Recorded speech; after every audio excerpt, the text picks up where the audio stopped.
Got it, Bubba. Get it, Draco. Get it out of there, dude.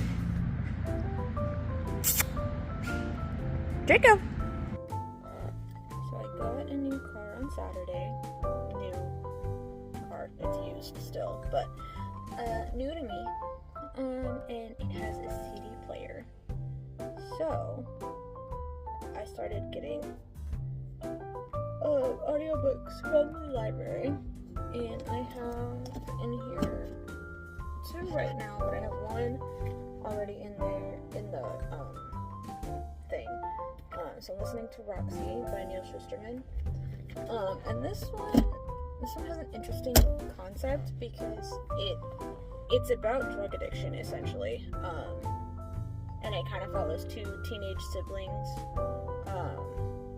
throughout that whole issue. But what this book also does is, instead of the drugs or medication being just an inanimate object that people take, Schusterman has personified each drug or substance. They all have their own names, they all have their own personalities, and it's a really interesting concept. So I'm very intrigued to finish and see how this kind of all plays out, because we're kind of getting to like the main issue, like the main conflict of the book at this point, where the addiction will start to take root for either one of these siblings, because they're both on different meds.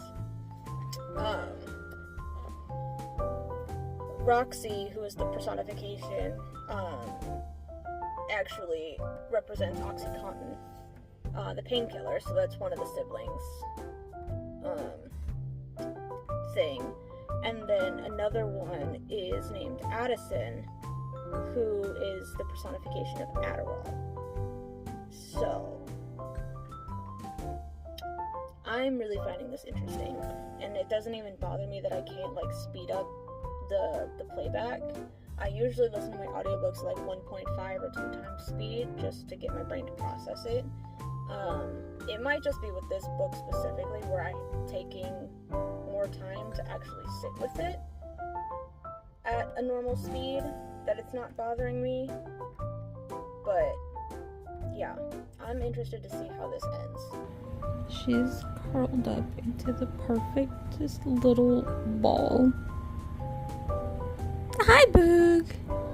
What are you doing? Hello.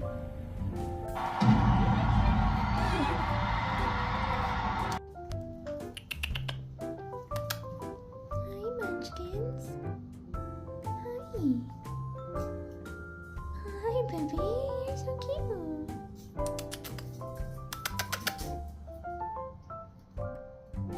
You're so lovely. You're adorable.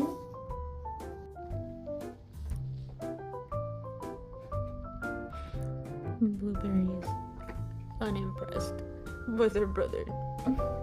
So mad. He scared her a few minutes ago, and now she's just mad.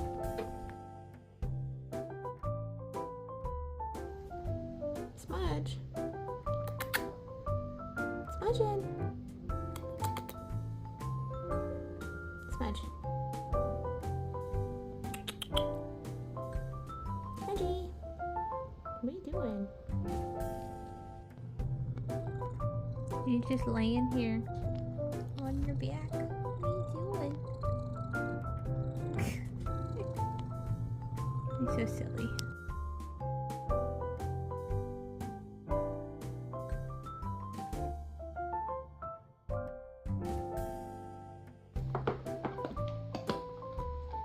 You like your Valentine's cookie? Yeah. Take a boy. Good boy. Draco. I'm done. I'm done.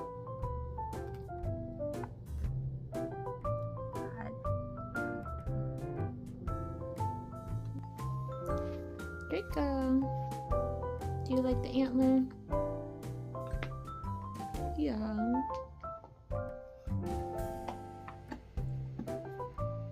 Baby boy. This is the spirit I just got in my game. He's so cute.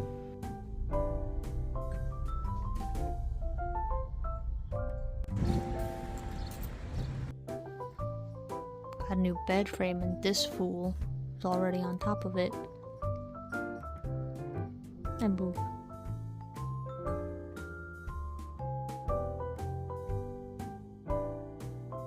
At an actual repair facility, and then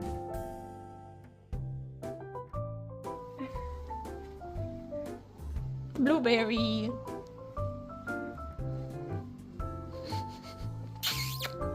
Blue.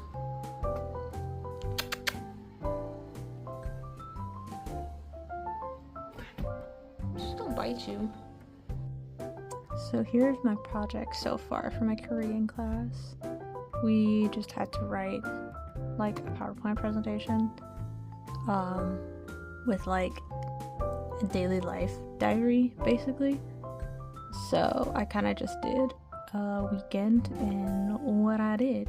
There's a lot of pictures of Draco in here. And then I need to add pictures for the rest of it. And then I haven't done this last slide yet. I need to. That's it.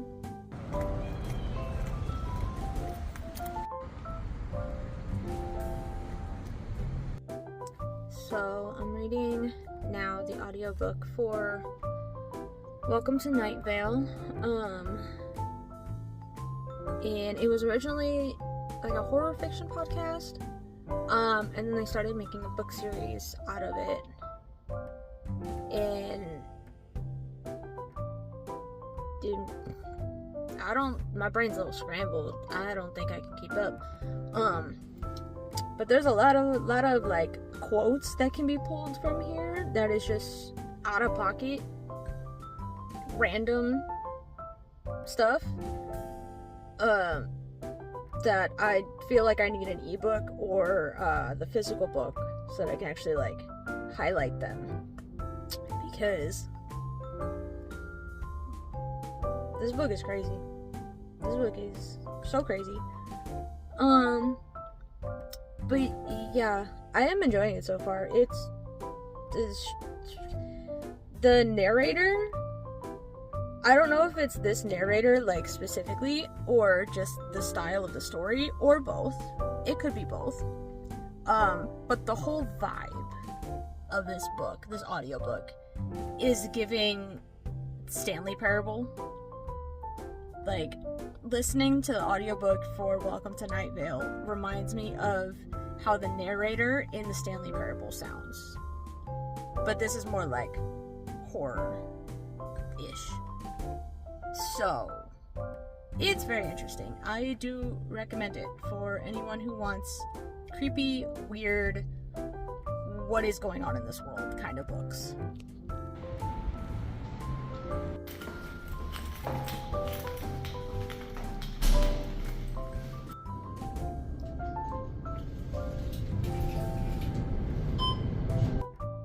I just took my midterm for the Korean class that I'm taking, and it was very easy. My whole like quadrant of classmates, we were all very awkward, and we're pretty much just, we got done with our test, and then we sat there and went over it again, like went over the answers again, because we didn't want to be first. So we're all just sitting there waiting for some other brave soul to, like, turn in their test so that we can leave. Yay for awkward introverts.